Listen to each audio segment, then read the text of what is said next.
दोस्तों, देश दुनिया में हर तरफ मार-धाड़ लगी हुई है और इसी बीच में दिल्ली से कुछ उत्साहजनक खबरें आई हैं जिससे जो जानकर टू बी ऑनेस्ट मेरा दिल काफ़ी खुश हुआ। तो मैंने कहा कि कुछ ये शेयर किया जाए क्योंकि ज़ाहिर तौर पर ये खबरें आम जो मीडिया चैनल्स हैं, अखबार हैं, उसमें तो बहुत ज़्यादा कवर नहीं की जाएगी। तो पहली खबर ये आई है कि आज दिल्ली की सरकार ने ऐसा घोषित किया है कि इस साल पूरे दिल्ली में डेंगू से एक भी मौत नहीं हुई है, नॉट अ सिंगल डेथ। जबकि हम जानते हैं कि कुछ सालों पहले तक जो दिल्ली में इस सीज़न में डेंगू और चिकनगुनिया का खौफ फैल जाता था। लोग इस सीज़न में दिल्ली जाने तक से कतराते थे जो दिल्ली से बाहर रहते थे, और दिल्ली के जो अस्पताल थे वो डेंगू से संक्रमित लोगों से भर जाते थे। घरों में पूरा संक्रमण फैल जाता था और काफ़ी मौतें होती थी, बहुत से लोग बीमार पड़ते थे। तो ऐसा लगता है कि दिल्ली की इस सरकार ने कुछ अपनी जो धीरे धीरे तैयारियां की, जो स्टडीज़ की, जो स्ट्रैटेजी बनाई, वो कहीं ना कहीं सफल होने लग गई। वी सॉ कि जो दिल्ली के मुख्यमंत्री is leading from the front and he has ran a very aggressive campaign named 10 हफ्ते 10 दिन 10 मिनट करके, और उन्होंने काफ़ी सारे सेलिब्रिटीज़ को और अपने वेल विशर्स को, जनता को साथ संगठित किया और इस चीज़ में साथ, इस मुहिम में साथ लाया। और लगता है कि इस मुहिम का अच्छा असर हुआ है। इसके साथ कल एक खबर आई थी। वो खबर ये थी कि पूरे महीने में दिल्ली में जो होम आइसोलेशन में कोविड से एक भी, not a single death again. तो ये कोविड जो कि इतनी फैली हुई बीमारी पूरे दुनिया में है, और दिल्ली तो बहुत ज़्यादा संक्रमित था बिकॉज इट्स वेरी डेंस, बहुत डेंस पॉपुलेशन है, बहुत घनी आबादी है। और इसके अलावा ये एक इंटरनेशनल पॉइंट भी है। तो इस वजह से यहाँ पर फैला तो बहुत ज़्यादा था, लेकिन अगेन लगता है कि दिल्ली सरकार ने जो अपनी अग्रेसिव स्टडीज़ और अग्रेसिव कैंपेन और अग्रेसिव एटीट्यूड की तरफ वजह से मेरे ख्याल से इसको काफ़ी हद तक लड़ने के तरीके को सफल कहा जाएगा, क्योंकि 99% रिकवरी हुई है इस महीने की बात करें तो कोविड में। क्योंकि दिल्ली सरकार ने आपको याद होगा कि जब कोविड का ब्रेकआउट हुआ था तो काफ़ी स्टर्न एक्शंस लिए थे। It was one of the first ones to start the lockdown, and lockdown से ज़्यादा फिर इन्होंने हेल्थ सिस्टम को अपग्रेड करने में और गियर अप करने में बहुत ज़्यादा ध्यान दिया था। जो एशिया का सबसे बड़ा कोविड हॉस्पिटल 2000 बेड्स, वो लोकनायक जयप्रकाश बना था, दिल्ली सरकार का हॉस्पिटल। और इवन जो वर्ल्ड का सबसे बड़ा Covid care facility make shift जो बनी थी, राधा स्वामी सत्संग ब्यास, उन लोगों के जो टेरिटरी में जो उन्होंने बेड्स वगैरह लगाए थे, 10,000 बेड्स थे। तो that was the biggest in the world. और उसके अलावा जो प्लाज्मा थेरेपी है उसको भी बहुत अग्रेसिवली परस्यू किया था दिल्ली गवर्नमेंट ने, और free plasma to the needy patient was provided by Delhi, which was later on followed by various other states. And in addition to that, home isolation की जो प्रक्रिया है, जो गाइडलाइंस हैं, वो दिल्ली सरकार ने शुरुआत की भारत में, बाद में और सभी ने उसको कॉपी किया।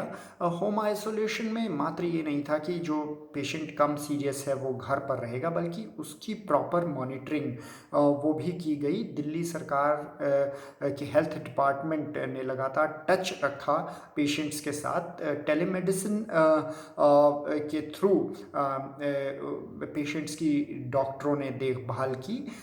उनको, पेशेंट्स को घरों में ऑक्सीमीटर लगातार अपना ऑक्सीजन लेवल जांचने के लिए प्रोवाइड किए गए। तो ये सब का एक ओवरऑल एक बहुत ही आकर्षक नतीजा सामने आया है ओवरऑल।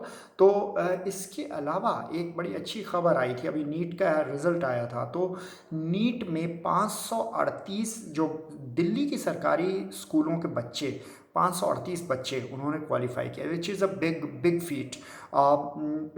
कुछ स्पेशल कोचिंग के भी और पढ़ाने की पद्धति में कुछ इस तरह के जो सुझाव वो लिए गए थे, और कुछ स्पेशल कोचिंग्स भी ऑर्गेनाइज की गई थी, जिसकी वजह से ये इतना अच्छा रिजल्ट आया है दिल्ली का। In fact out of all Indian states Delhi has top the passing rate, qualifying rate for NEET. तो ये काफ़ी उत्साहवर्धक खबर है। और इसके अलावा एक खबर ये है कि पिछले दिनों सीएम जो दिल्ली के हैं, उन्होंने 2 फ्लाईओवर्स का उद्घाटन किया, और ये flyovers interestingly these were completed in only 1.5 year, और इसमें तकरीबन 150 या इससे थोड़ा ज़्यादा करोड़ रुपए की बचत भी हुई। तो which is a very handsome amount as far as saving in government department in India is concern. तो बहुत अच्छी खासी बचत कर ली। और इनफैक्ट सीएम ने अपनी स्पीच में बताया कि किस प्रकार से जो बीजेपी रूल्ड एमसीडी है, म्यूनिसिपल कॉरपोरेशन ऑफ दिल्ली, वो एक फ्लाईओवर बना रही थी, रानी झांसी फ्लाईओवर। उसको बनाने में लगभग 14 वर्ष लग गए, और जो कॉस्ट थी वो भी 3-4 गुना लग गई थी, 3-4 गुना।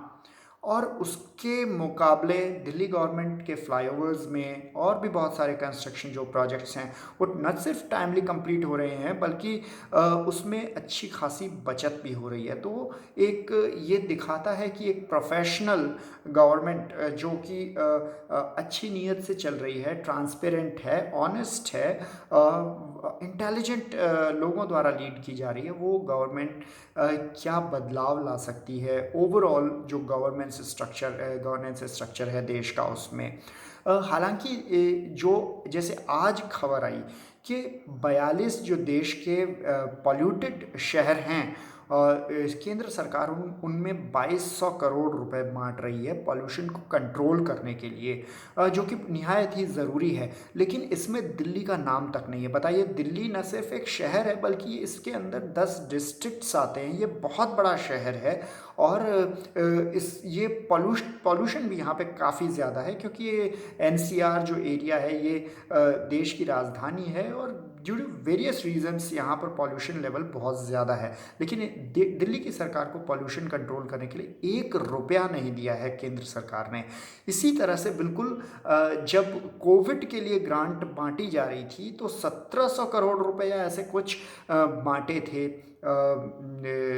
जो गवर्नमेंट थी, आई थिंक 17,000 करोड़ रुपए बांटे गए थे, और उसमें 1 रुपया वो दिल्ली को नहीं मिला था, बाकी स्टेट्स को मिला था। दिल्ली में जबकि कोविड इतने बुरी तरह से फैला हुआ था।